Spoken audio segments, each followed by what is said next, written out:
Muy buenos días, hermanos en Cristo y María. Hoy es miércoles 13 de noviembre de 2024. Les habla el Padre Tomás Galarza Figueroa y este es su canal de gracia y bendición. En esta mañana santa, que el Señor derrame bendición sobre cada uno de nosotros, nos instruya con su palabra, nos deje experimentar su amor en nuestro corazón y salgamos hoy a la calle a hacer ese amor extensivo a todos los demás. Hoy practiquemos la misericordia, el perdón, tanto el pedir perdón como el perdonar aún a aquellos que nos han ofendido y ni siquiera nos han pedido perdón. Establecer la paz, la concordia, la reconciliación y buscar que en nuestros hogares se vea, se sienta, se experimente la misericordia infinita de Dios en el obrar de los verdaderos católicos, los verdaderos cristianos. Y que demos un ejemplo, un testimonio de vida.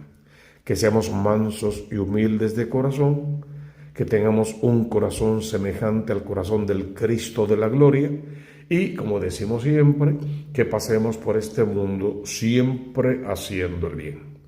Veamos estas hermosas lecturas de hoy, todas en torno a la compasión, a la misericordia, al perdón, al arrepentimiento, a la sanación y a la salvación. La primera, estamos terminando de leer la carta del apóstol San Pablo a Tito, en el capítulo 3, versos 1 al 7. Queridos hermanos, recuérdales que se sometan a los gobernantes y a las autoridades. Pablo viene hablándole a Tito en estos días de cómo debe vivir la comunidad y hace muchas recomendaciones de todo tipo. Debes leer la carta por tu cuenta. Hoy le pide al pueblo que se sometan a los gobernantes y a las autoridades. La pregunta sería, ¿quién gobierna mi vida? ¿Quién representa una autoridad en mi vida? Todo aquel que me lleve a Dios. Que todo lo que dice, hace, piensa es congruente con lo que Dios quiere de su pueblo y de su iglesia. Que está buscando el bien de las personas en el íntegro, en lo integral, el bien total, el bien integral de las personas. Esa autoridad definitivamente y es gobernante, aquel que sabe gobernar su propia vida para el bien y su autoridad la utiliza para el servicio. Pero ahí no dice que tengo que someterme a un dictador, a un déspota, a un amargado, a un ruin, a alguien que va por el camino equivocado y lo sabe y aún sabiéndolo no hace nada para convertirse. Me someto y obedezco, porque estoy dispuesto a hacer el bien, porque no quiero hablar mal de nadie, no quiero tener riñas con nadie, quiero ser condescendiente y amable con todo el mundo. Entonces necesito quien gobierne mi vida y quien tenga autoridad me lleve a esa realidad que es lo que busco para agradar a Dios, para hacer de este mundo uno mejor en el que valga la pena vivir y para poder salvar mi alma. Cierto, y lo dice Pablo a Tito, antes tuve una vida desordenada, hice quizá todo lo malo que no se debe hacer. Y en ocasiones diciéndole a la gente lo bueno y el bien que tienen que hacer, quizá yo seguía haciendo cosas indebidas, incorrectas. Pablo nos hace recordar eso, reflexionar sobre eso, reconocer nuestro pecado y nuestra mala conducta. Jamás para enorgullecernos de eso, sí para arrepentirnos, para sentir dolor por ese pecado y para querer cambiar completamente nuestra conducta. Porque si antes llevamos esa vida de perdición, esa vida perversa, ahora, cuando Cristo se ha manifestado, hemos conocido la bondad de Dios, quien es nuestro Salvador. Hemos conocido el amor que Él siente por los hombres, no por las obras de justicia que hubiéramos hecho nosotros, sino según su propia misericordia.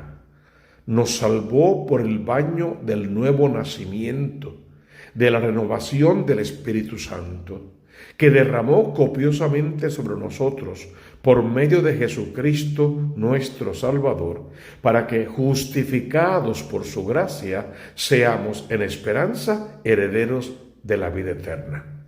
En mi campo decimos, más claro no canta un gallo. Tuve una vida perversa, pequé contra Dios, contra mí mismo, contra mi hermano y contra el mundo creado. En algún momento de mi vida tuve ese encuentro o ese reencuentro personal con Dios y viví una verdadera conversión. Me puse otra vez del lado de Dios porque Dios siempre ha estado de mi lado. Y cuando Dios se me ha manifestado a mí misericordioso, yo he salido a ser misericordioso. Cuando Dios me ha dado su perdón incondicional, me ha invitado a que yo salga a perdonar y a pedir perdón. Y cuando Dios envió su Hijo al mundo hasta dar la vida por mí, me ha pedido que mi ofrenda de vida sea mi propia vida. Y con esta conversión y llamando a mi familia completa a esa misma conversión, pasando por el corazón de mis amigos y pidiéndole que se conviertan con la palabra y con el testimonio de vida. Es así y solo así que entonces podemos someternos los unos a los otros, incluso a nuestros gobernantes, porque todos estamos sometidos a Dios. De esa manera cantaba el salmista en el Salmo 22. El Señor es mi pastor, nada me falta. Y el Salmo lo conocemos de memoria.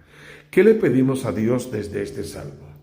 Que nos lleve allí donde las aguas siempre brotan frescas. Que los frutos siempre estén a tiempo, que podamos preparar la mesa en nuestro corazón para el Señor, porque Él la tiene preparada para nosotros en el reino de los cielos. El Señor es mi pastor, nada me falta. En verdes praderas me hace recostar, me conduce hacia fuentes tranquilas y repara mis fuerzas. Lee este salmo en casa con la familia y conviértelo, por favor, en oración y en estilo de vida. Veamos este evangelio que la iglesia nos regala hoy según San Lucas en el capítulo 17, versos 11 al 19. Una vez, yendo Jesús camino de Jerusalén, pasaba entre Samaria y Galilea. Cuando iba a entrar en una ciudad, vinieron a su encuentro 10 hombres leprosos, que se pararon a lo lejos y a gritos le decían: Jesús, Maestro, ten compasión de nosotros. Este grito de estos leprosos es distinto al grito del ciego de nacimiento, por ejemplo. Aquellos gritaban: Jesús, Hijo de David, ten compasión de mí. Estos reconocen a Cristo como el Maestro. Le piden que con ellos sea compasivo, ni siquiera que los sane. Casi le están pidiendo que le dé a cada uno lo que cada uno merece.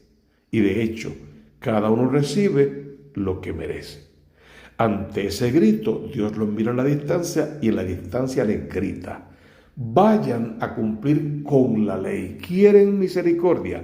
Tienen que cumplir con la ley. En el caso de ellos, la ley que decía que tenían que ir a presentarse a los sacerdotes, eso sí, cuando estuviesen sanos.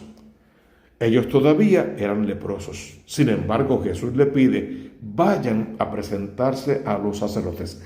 ¿Qué le está pidiendo? Confíen en mí y en mi palabra. Pónganse en camino. No pueden presentarse a los sacerdotes mientras sean leprosos.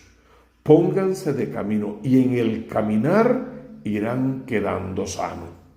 Si creen eso, se les dará según piden. Si no lo creen, quédense ahí, no vayan a ningún lado y sigan con su calamidad. No son esas las palabras, pero es ese el mensaje. Vayan a presentarse a los sacerdotes. Confíen en mí y en mi palabra. Confiaron y se pusieron en camino por alguna razón. Llegaron al centro del pueblo, entraron al templo, lo que significa que por lo menos a la vista no se veían como leprosos. Se presentan y tal parece que fueron todos los 10 declarados sanos. O sea, cada uno recibió lo que merecía.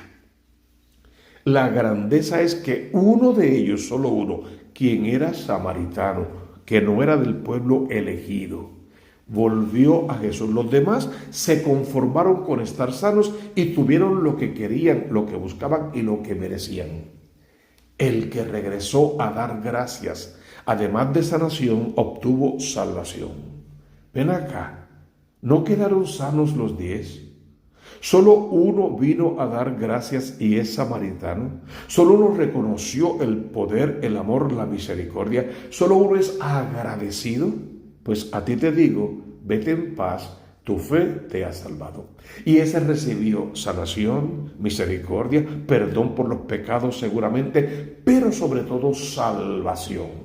Recibió lo que merecía. La pregunta es, tú y yo, ¿qué merecemos? ¿Simplemente ser sanados de alguna enfermedad?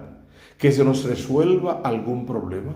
¿Que podamos tener una mejor economía? ¿Que nos reconciliemos con alguna persona? ¿Eso es solo lo que merecemos? Porque si eso es lo que merecemos y lo pedimos de verdad, se nos puede dar, mas no es suficiente. Vamos por la salvación. Tenemos que creer en la salvación, buscar la salvación, trabajar para merecernos esa salvación. Tenemos que volver agradecidos a los pies de Jesús, postrarnos, adorarlo, alabarlo, bendecirlo en espíritu y en verdad, conocer cada vez más su palabra y ponerla en práctica, enseñársela a otros, caminar por las sendas de la misericordia, la que experimentamos de parte de Dios y la que le debemos a nuestros hermanos. Para que además de que seamos sanados, liberados, desatados si quieres, se resuelvan algunos problemas y tengamos un mejor estilo de vida, un mejor matrimonio, una mejor relación con nuestros hermanos, un mejor cumplimiento de nuestros votos al Señor, también tengamos de Dios la salvación. Y el dato de que sea extranjero a mí me llama la atención. Hay un pueblo elegido que se sienten y se creen mejores, superiores. Sin embargo, hoy Jesús les ha dicho, lo que importa no es de qué pueblo vienes, sino cuáles son las actitudes del corazón. ¿Cómo es que en tu corazón hay un movimiento que se parece al movimiento de amor, de paz, de compasión, de entrega que habitaba en el corazón de Jesús? Seamos agradecidos de Dios. Cumplamos con lo que pide su palabra. Pasemos por el mundo imitando al Cristo de la gloria. Trabajemos por nuestra conversión y la conversión de nuestra familia. Oremos con poder para que en esta mañana Dios escuche y atienda nuestra plegaria y de esa manera nuestros rezos sean atendidos. Nuestra plegaria sea realmente por Dios respondida y nuestra familia comience igual un proceso de conversión. Nuestras parroquias se unifiquen, nuestros sacerdotes se conviertan, perseveren y crezcan en santidad y haya más sacerdotes en la iglesia verdadera haciendo la obra redentora y salvadora del Cristo de la gloria. Porque tú conoces la consigna, busca primero el reino de Dios con su justicia y todo lo demás vendrá por añadidura. Suscríbete a este canal Tomás Galarza Figueroa y al canal de la Diócesis de Mayagüez. Toca la campanita, le das like y lo colocas en todas las redes sociales, así nos ayudas a evangelizar. De momento, abre tu corazón al Redentor para que desde lo alto reciba su bendición. En el nombre del Padre y del Hijo y del Espíritu Santo. Amén, amén y amén.